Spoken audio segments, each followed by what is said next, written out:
You've all heard of Adam and Eve. So the Adam in the Anunnaki Sumerian myth is called Adamu. But there are other myths and tablets that call him Adapa. So let's start by saying, is Adamu and Adapa the same guy? Or are they two different guys? How many experiments did Enki, Ea, make to create the perfect human?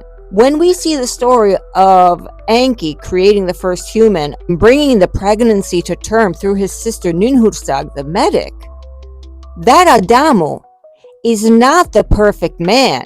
He was the first test that came out decent, that came out perfect as a being. But he wasn't the Adam and Eve in the garden. He wasn't that perfect being.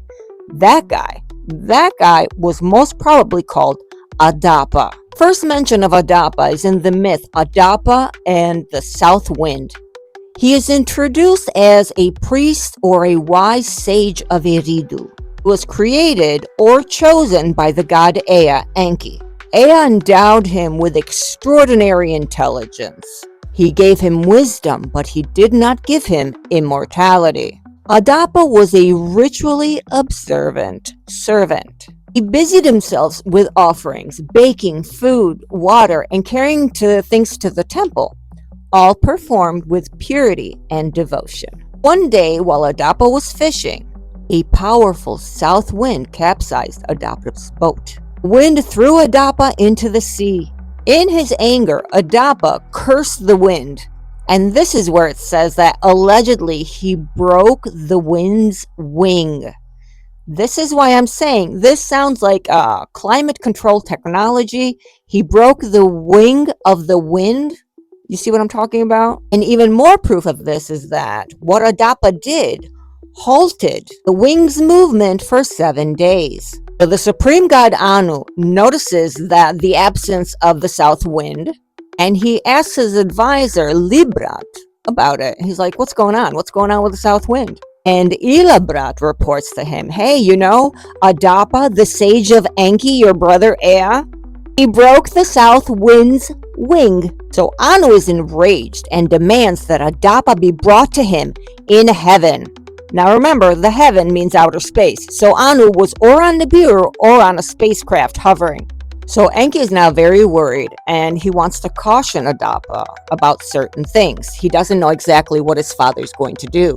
So Enki gives him specific instructions.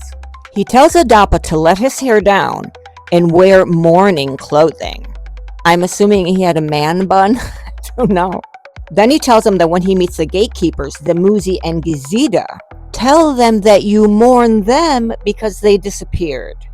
Then Enki tells Adapa, and makes this the most important request of all.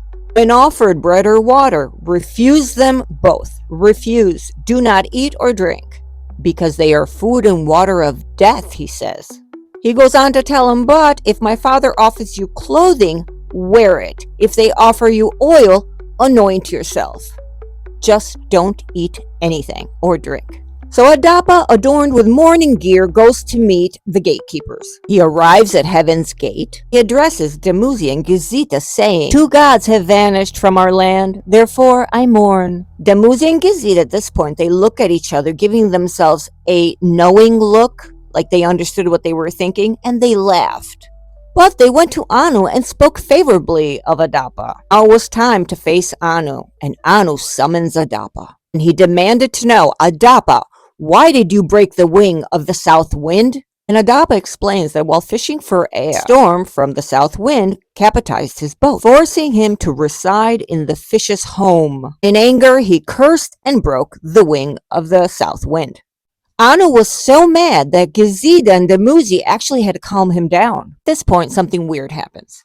He's offered eternal life, but he refuses it. So Anu was impressed with Adapa's intelligence, composure. He really likes his wisdom.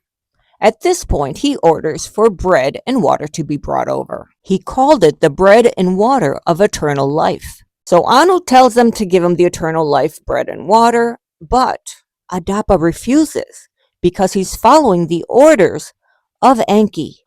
But he accepts the robe and the oils that they're offering also. Anu's reaction to human mortality makes him laugh. And he asks in disbelief, Adapa, why would you refuse immortality? I am obeying Ea's instructions.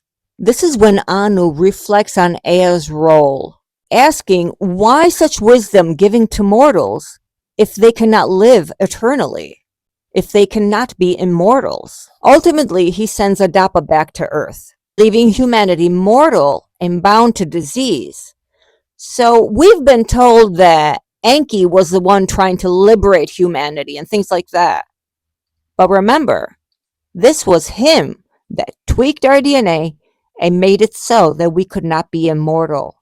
And this tablet says it clearly. This goes beyond what I think or opinions. This is literally what the story tells. So this myth parallels the biblical story of the fall, except here knowledge exists before immortality is denied, while Genesis presents immortality lost after knowledge is gained. See where I say that the Bible changed and dumbed down things? Adapa embodies the archetype of the wise immortal denied immortality. Later on serves as a healing and exorcist figure in Mesopotamian magical traditions. Right now the debate is this. Did Ea intentionally deceive Adapa, or was he protecting him? Why did he want humanity to remain mortal? Regardless, the myth provides an ancient explanation for human mortality and the limits that even wisdom cannot surpass. So we can all thank this Adapa if we aren't all immortal beings. And Enki, what was he thinking?